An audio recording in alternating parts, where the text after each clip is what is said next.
ओम शांति। आज 25 फरवरी 2025 के महावाक्यों में प्यारे मीठे बाप दादा ने कहा, मीठे बच्चे, सबको यह खुशखबरी सुनाओ कि भारत अब फिर से स्वर्ग बन रहा है। हेवनली गॉड फादर आए हुए हैं। प्रश्न है, जिन बच्चों को स्वर्ग का मालिक बनने की खुशी है, उनकी निशानी क्या होगी? उत्तर है, उनके अंदर किसी भी प्रकार का दुख आ नहीं सकता। उन्हें नशा रहेगा, हम तो बहुत बड़े आदमी हैं, हमें बेहद का बाप ऐसा बनाते हैं, लक्ष्मी नारायण जैसा। उनकी चलन बहुत रॉयल होगी, वह दूसरों को खुशखबरी सुनाने के सिवाय रह नहीं सकते। ओम शांति। बाप समझाते हैं और बच्चे जानते हैं कि भारत खास और दुनिया आम को यह संदेश पहुंचाना है। तुम सब संदेशी हो, बहुत खुशी का संदेश सबको देना है कि भारत अब फिर से स्वर्ग बन रहा है, अथवा स्वर्ग की स्थापना हो रही है। भारत में बाप, जिनको हेमनली गॉड फादर कहते हैं, वही स्थापना करने आए हैं। तुम बच्चों को डायरेक्शन है कि यह खुशखबरी सबको अच्छी रीति सुनाओ। हर एक को अपने धर्म की तात रहती है, तुमको भी तात है, तुम खुशखबरी सुनाते हो। भारत के सूर्यवंशी देवी देवता धर्म की स्थापना हो रही है, अर्थात भारत फिर से स्वर्ग बन रहा है। तो इस पे मनन चिंतन किया जाए तो बहुत बेहद, इससे बड़ी खुशखबरी नहीं हो सकती। हम तो बहुत छोटी छोटी खुशियों में खुश होते रहते हैं, पर ये पहली खुशखबरी तो बाबा आ गया, हमें बाबा मिल गया, ये पूरे कल्प की सबसे बड़ी खुशखबरी होती है। अब बाबा मिलने के बाद भी हम सोचे भी क्या खुशखबरी है, तो बाबा कहता है, बच्चे ये स्वर्ग तुम्हारा है। तो बाबा मिलने के बाद तो सिर्फ खुशखबरी ही खुशखबरी है, हर चीज ही खुशी से भरपूर है।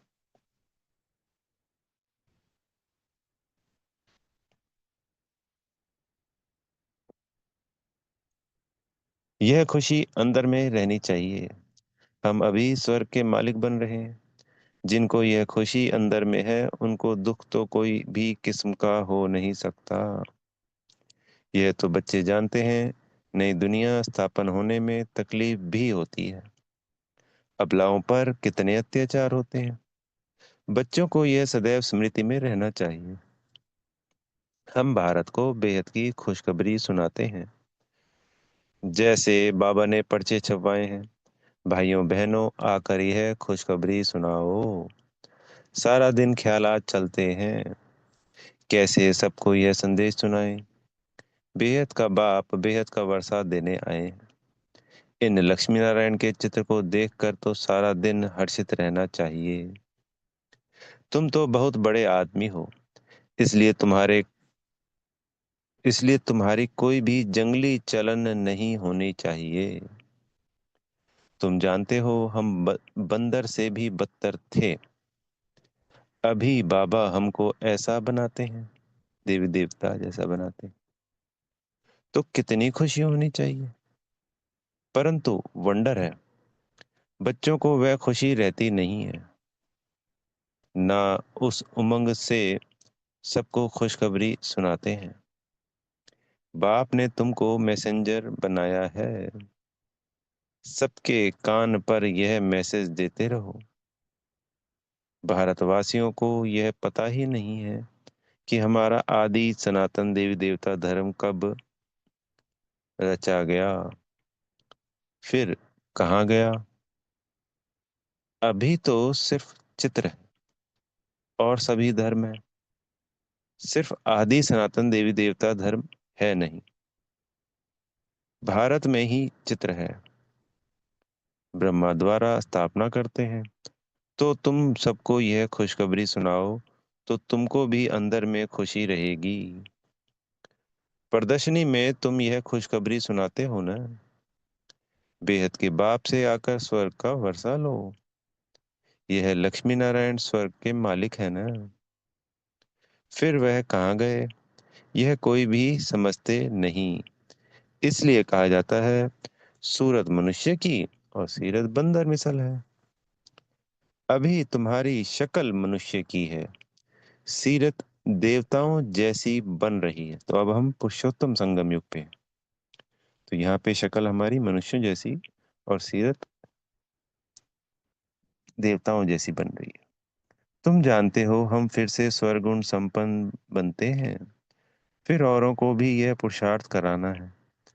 प्रदर्शनी की सर्विस तो बहुत अच्छी है।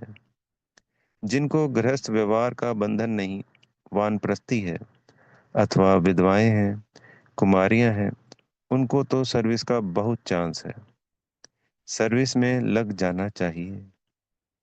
इस समय शादी करना बर्बादी करना है, शादी ना करना आबादी है। बाप कहते हैं, यह मृत्यु लोक पतित दुनिया विनाश हो रही है। तुमको पावन दुनिया में चलना है, तो इस सर्विस में लग जाना चाहिए। प्रदर्शनी पिछाड़ी प्रदर्शनी करनी चाहिए, यानी प्रदर्शनी पे प्रदर्शनी करते रहना चाहिए। सर्विसबल बच्चे जो हैं, उन्हें सर्विस का शौक अच्छा है। बाबा से कोई कोई पूछते हैं, हम सर्विस छोड़े हैं, यानी वो सर्विस छोड़े जो नौकरी होती है। जैसे परिवार नहीं है कोई भी, कुमार कुमारियों की बात है। बाबा देखते हैं लायक है तो छुट्टी दे देते हैं, भल सर्विस करो। ऐसी खुशखबरी सबको सुनानी है। बाप कहते हैं, अपना राज्य भाग्य आकर लो। तुमने 5,000 वर्ष पहले राज्य भाग्य लिया था, अब फिर से ले लो। सिर्फ मेरी मत पर चलो, यानी शिव बाबा की मत पर चलो। देखना चाहिए हमारे में कौन से अवगुण हैं। तुम इन बैचेस पर तो बहुत अच्छा सर्विस कर सकते हो। यह फर्स्ट क्लास चीज है। भल पाई पैसे की चीज है, परंतु इनसे कितना उच्च पद पा सकते हैं। मनुष्य पढ़ने लिए किताबों आदि पर कितना खर्चा करते हैं। यहाँ किताब आदि की बात तो है नहीं, सिर्फ सबके कानों में संदेश देना है। यह है बाप का सच्चा मंत्र। बाकी तो सब झूठे मंत्र देते रहते हैं। झूठी चीज की वैल्यू थोड़ी होती है। वैल्यू हीरों की होती है, ना कि पत्थरों की। यह जो गायन है, एक एक वशंस लाखों की मिल्कियत है, वह इस ज्ञान के लिए कहा जाता है। तो एक एक शब्द ही, अगर बाबा हम कह सकते हैं कि भाई अनमोल है, एक एक शब्द, इसका कोई मोल नहीं लगाया जा सकता।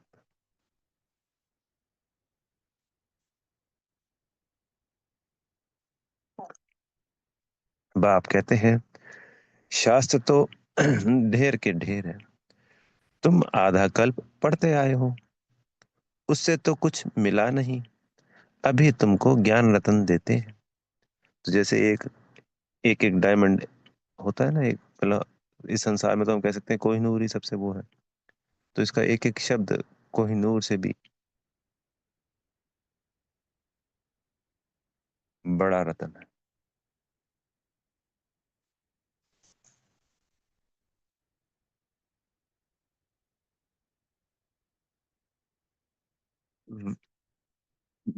अभी तुमको ज्ञान रत्न देते हैं, वह है शास्त्रों की अथॉरिटी।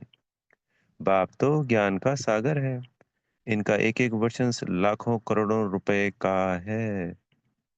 तुम विश्व के मालिक बनते हो, पदमपति जाकर बनते हो। इस ज्ञान की ही महिमा है। वह शास्त्र आदि पढ़ते तो कंगाल बन पड़ते हैं। वह शास्त्र आदि पढ़ते तो कंगाल बन पड़ते हो। तो अब इन ज्ञान रत्नों का दान भी करना है। बाप बहुत सहज युक्तियां समझाते हैं। बोलो, अपने धर्म को भूल तुम बाहर भटकते रहते हो। तुम भारतवासियों का आदि सनातन देवी देवता धर्म था, वह धर्म कहाँ गया? 84 लाख योनियां कहने से कुछ भी बात बुद्धि में बैठती नहीं। अभी बाप समझाते हैं, तुम आदि सनातन देवी देवता धर्म के थे, फिर 84 जन्म लिए हैं। यह लक्ष्मी नारायण आदि सनातन देवी देवता धर्म वाले हैं ना। अभी धर्म भ्रष्ट क्रम भ्रष्ट बन गए हैं और सब धर्म है। यह आदि सनातन धर्म है नहीं। जब यह धर्म था तो और धर्म नहीं थे। कितनी वंडरफुल बात है, जब वो और है तो ये नहीं है, और ये होगा तो और नहीं होंगे। कितना सहज है। यह बाप यह दादा प्रजापिता ब्रह्मा है तो जरूर बी के ढेर होंगे ना। बाप आकर रावण की जेल से शोक वाटिका से छुड़ाते हैं। शोक वाटिका अर्थ भी कोई समझते नहीं है। बाप कहते हैं यह शोक की दुख की दुनिया है, वह है सुख की दुनिया। तुम अपनी शांति की दुनिया और सुख की दुनिया को याद करते रहो। शांति की दुनिया कौन सी? हमारा शांति धाम घर, प्यारा मीठा घर, इनकॉर्पोरियल वर्ल्ड कहते हैं ना, यानी निराकारी झाड़ वाली दुनिया। अंग्रेजी अक्षर बहुत अच्छे हैं। अंग्रेजी तो चलती ही आती है। अभी तो अनेक भाषाएं हो गई हैं। मनुष्य कुछ भी समझते नहीं। अब कहते हैं निर्गुण बाल संस्था। निर्गुण अर्थात कोई गुण नहीं, ऐसे ही संस्था बना दी है। निर्गुण का भी अर्थ नहीं समझते, बिगर अर्थ नाम रख देते हैं। अथाह संस्थाएं हैं। भारत में एक ही आदि सनातन देवी देवता धर्म की संस्था थी। अब कोई धर्म और कोई धर्म नहीं था, परंतु मनुष्य ने 5,000 वर्ष के बदले कल्प की आयु लाखों वर्ष लिख दी है। तो तुम्हें सबको इस अज्ञान अंधेरे से निकालना है, सर्विस करनी है। भल यह ड्रामा तो बना बनाया है, परंतु शिव बाबा के यज्ञ से खाएंगे पिएंगे और सर्विस कुछ भी नहीं करेंगे तो धर्मराज धर्मराज जो राइट हैंड है वह जरूर सजा देंगे। इसलिए सावधानी दी जाती है।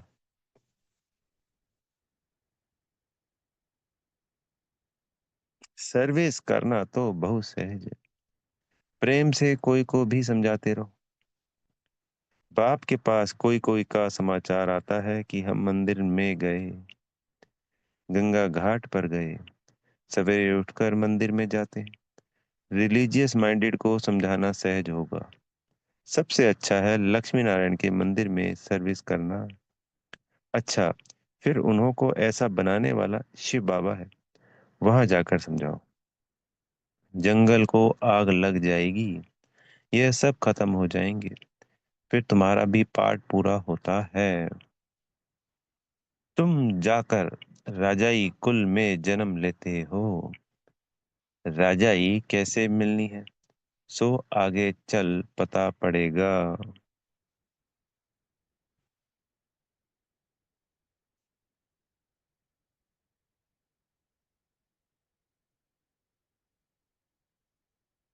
ड्रामा में पहले से थोड़ी सुना देंगे। तुम जान लेंगे हम क्या पद पाएंगे। जास्ती दान पुण्य करने वाले राजाई में आते हैं ना। राजाओं के पास धन बहुत रहता है। अब तुम अविनाशी ज्ञान रत्नों का दान करते हो, तो यही ज्ञान रतन दान करने से हमको रजाई मिलती है।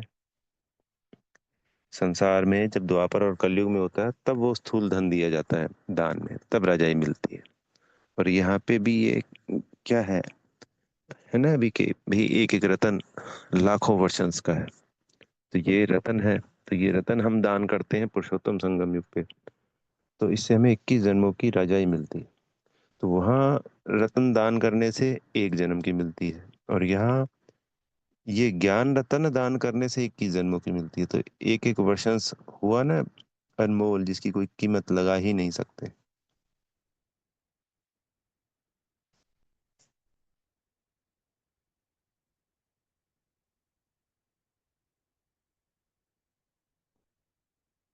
भारतवासियों के लिए ही यह ज्ञान है। बोलो, आदि सनातन देवी देवता धर्म की स्थापना हो रही है। पति से पावन बनाने वाला बाप आया है। बाप कहते हैं मुझे याद करो। कितना सहज है।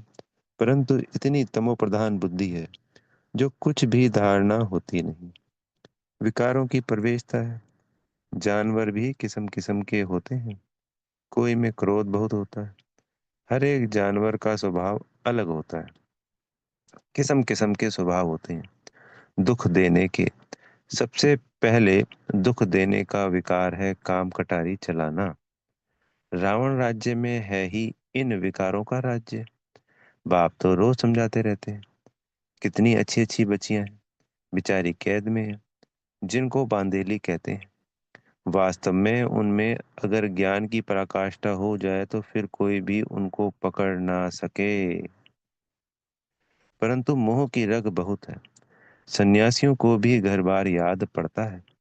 बड़ा मुश्किल से वह रग टूटती है।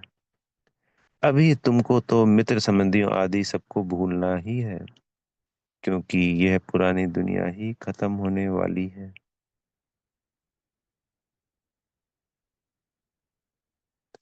इस शरीर को भी भूल जाना है। अपने को आत्मा समझ बाबा को याद करना है।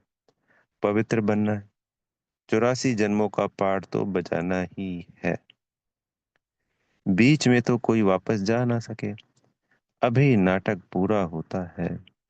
तुम बच्चों को खुशी बहुत होनी चाहिए। अभी हमको जाना है अपने घर। पाठ पूरा हुआ। उत्कंठा होनी चाहिए। बाबा को बहुत याद करें। याद से विक्रम विनाश होंगे। घर जाएं, फिर सुखधाम में आएंगे। कई समझते हैं जल्दी इस दुनिया से छूटें, परंतु जाएंगे कहाँ। पहले तो उच्च पद पाने के लिए मेहनत करनी चाहिए ना। पहले अपनी नब्ज देखनी है। हम कहाँ तक लायक बने हैं। स्वर्ग में जाएं क्या करेंगे। पहले तो लायक बनना पड़े ना। बाप के सबूत सपूत बच्चे बनना पड़े। यह लक्ष्मी नारायण सपूत लायक है ना। बच्चों को देखकर भगवान भी कहते हैं यह बड़े अच्छे हैं, लायक हैं सर्विस करने के। कोई के लिए तो कहेंगे यह लायक नहीं है। मुफ्त अपना पद ही भ्रष्ट कर लेते हैं। बाप तो सच कहते हैं ना। पुकारते भी हैं पतित पावन आओ, आकर सुखधाम का मालिक बनाओ। सुख घनेरे मांगते हैं ना, तो बाप कहते हैं कुछ तो सर्विस करने लायक बनो। जो मेरे भक्त हैं उनको यह खुशखबरी सुनाओ कि अभी शिव बाबा वर्षा दे रहे हैं। वह कहते हैं मुझे याद करो और पवित्र बनो तो पवित्र दुनिया के मालिक बन जाएंगे। इस पुरानी दुनिया को आग लग रही है। सामने एम ऑब्जेक्ट देखने में बड़ी खुशी रहती है। हमको यह बनना है। सारा दिन बुद्धि में यही याद रहे तो कभी भी कोई शैतानी काम ना हो।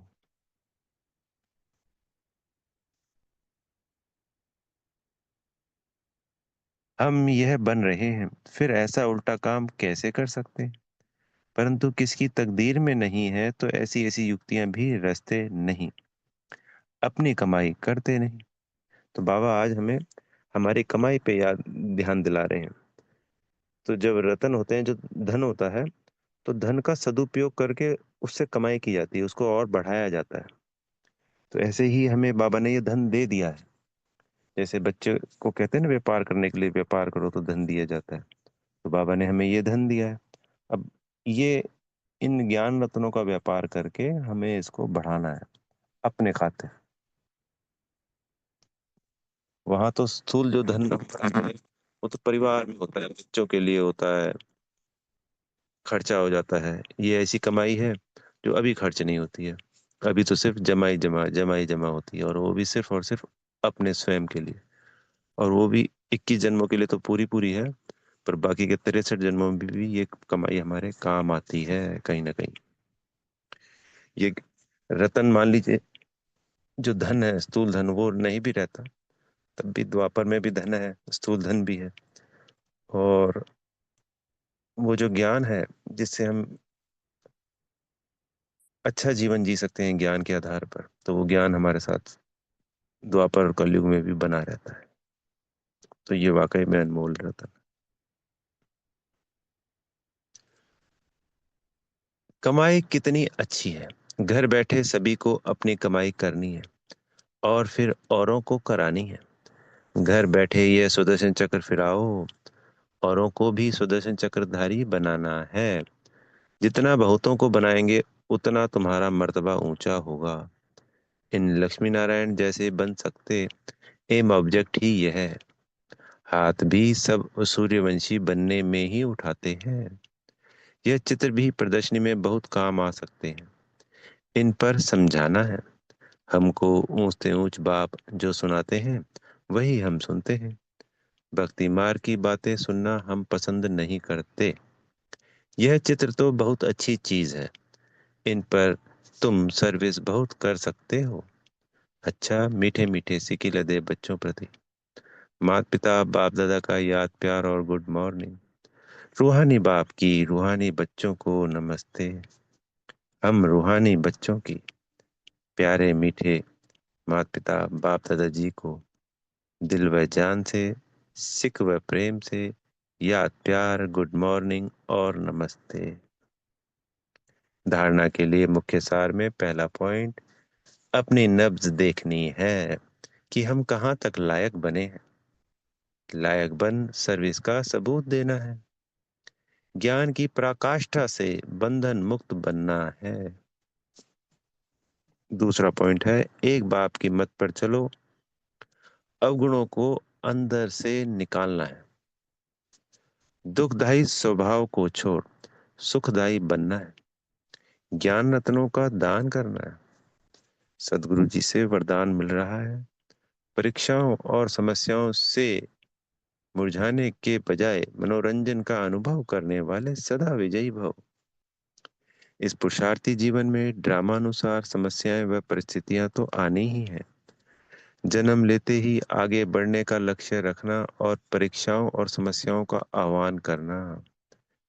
यानी हमने जैसे ही माया का हाथ छोड़कर बाबा का बच्चा बन जाते हैं, दूसरा पाला हो गया, तो वो अपना काम शुरू कर देते हैं। तो हम लक्ष्य रखते हैं आगे बढ़ने का, और आगे बढ़ना का मतलब ही है समस्याओं या परीक्षाओं का आना, उनका आह्वान करना। तो ये सब चलता रहेगा, हार जीत ऊपर नीचे, तो मुरझाना नहीं है। जब रास्ता तय करना है तो रास्ते के नज़ारे ना हो, यह हो कैसे सकता है। लेकिन उन नज़ारों को पार करने के बजाय यदि करेक्शन करने लग जाते हो तो बाप की याद का कनेक्शन लूज हो जाता है और मनोरंजन के बजाय मन को मुरझा देते हो। इसलिए वह नजारा, वह के गीत गाते आगे बढ़ो, अर्थात सदा विजयी भव के वरदानी बनो। तात्पर्य यह है कि जैसे हम एक गाड़ी में जा रहे हैं, साइड में कोई लड़ाई झगड़ा हो रहा है, कभी बागवानी आ रही है, कभी कुछ आ रहा है, कभी कुछ, तो वो साइड सीन है। बस उनको छोड़ते चले गए, गाड़ी आगे बढ़ती गई। हम रुक कर उस सीन उतर उतर के बार बार देख रहे हैं। तो जो लक्ष्य है, जो जितने समय में हमें वहां तक पहुंचना है, उतने समय में हम पहुंच नहीं पाएंगे और हम उसमें उलझ जाएंगे। कहीं कोई प्रदर्शनी लगी है सुंदर सी, वो देखने लग गए, कहीं एक्सीडेंट है जी वो देखने लग गई, यहाँ क्या हो गया। तो नहीं करना ना, सीधा सीधा बढ़ते गए। ऐसे ही जो हो रहा है इस पुरुषोत्तम संगम युग पे, हर सीन हर बात हमारे द्वारा हो रही है या हमारे प्रति हो रही है किसी दूसरे के द्वारा, सब में कल्याण ही कल्याण है। सबको भूलते हुए, सबको छोड़ते हुए, जैसे उस गाड़ी में आगे बढ़ते जाते हैं, तो बाबा की याद से बस आगे बढ़ते जाना है। जो हो रहा है बहुत अच्छा हुआ, बहुत अच्छा हो रहा है और आगे भी बहुत अच्छा होने वाला है। तो फिर सदा सदा के कल्प कल के विजयी हैं हम। स्लोगन है, मर्यादा के अंदर चलना माना मर्यादा पुरुषोत्तम बनना। अव्यक्त इशारे हैं, एकांत प्रिय बनो, एकता और एकाग्रता को अपनाओ, एकांतवासी यथार्थ अनुभवी मूर्त, वर्तमान समय के प्रमाण अभी वानप्रस्थ अवस्था के समीप हो। वानप्रस्थी गुड़ियों का खेल नहीं करते, वानप्रस्थी एकांत और सुमिरन में रहते हैं। तो आप सब बेहद के वानप्रस्थी सदा एक के अंत में, अर्थात निरंतर एकांत में सदा स्मृति स्वरूप रहो। यह है बेहद के वानप्रस्थी की स्थिति। तो वाणी से परे रहने के लिए बाबा कह रहे हैं। तो जो एकांत में होता है वो भी लगभग लगभग वाणी से परे ही होता है। तो हमें कहीं जाना है नहीं, रहना है परिवार में ही है, पर कम से कम बातों में जाना है और सदा एक की याद में रहना। अच्छा। ओम शांति। बेहद का धन्यवाद प्यारे मीठे बाप दादाजी का, माता पिताजी का, आप सभी आत्मा भाइयों का, और दिल से बेहद की शुभकामनाएं। ओम शांति।